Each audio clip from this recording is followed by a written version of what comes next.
অবস্থায় আস্তাগফিরুল্লাহ আস্তাগফিরুল্লাহ ক্ষমা চাই। দেখেন আমরা নামাজের পরেও কি বলি? সর্বপ্রথম বলেন তো, নামাজের পরে সর্বপ্রথম কি বলি? আস্তাগফিরুল্লাহ আস্তাগফিরুল্লাহ আস্তাগফিরুল্লাহ। কেন? নামাজ তো একটা ভালো কাজ, ভালো কাজ না? নামাজের মতো ভালো, নামাজের মতো সবচেয়ে গ্রহণযোগ্য আমল আরেকটা আছে? একটাও নাই।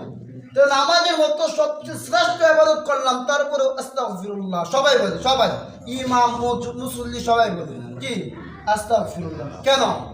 আল্লাহ তুমি আমাকে যেভাবে আমার উপরে নামাজ ফরজ করেছ, যেভাবে নামাজ পড়ার কথা ছিল, আমি অদম বান্দা হওয়ার কারণে সেভাবে নামাজ পড়তে পারি না, তোমার কাছে ক্ষমা চাই, তুমি আমাকে ক্ষমা করে দাও। আস্তাগফিরুল্লাহ শব্দের অর্থ ক্ষমা চাই, তুমি আমাকে ক্ষমা করে দাও। নামাজ পড়লাম, ভালো কাজ করলাম, তারপরেও আল্লাহর কাছে ক্ষমা চাই, তাহলে আরেকজনের গীবত করব, তখন কি করা দরকার? আপনার চিন্তা করুন।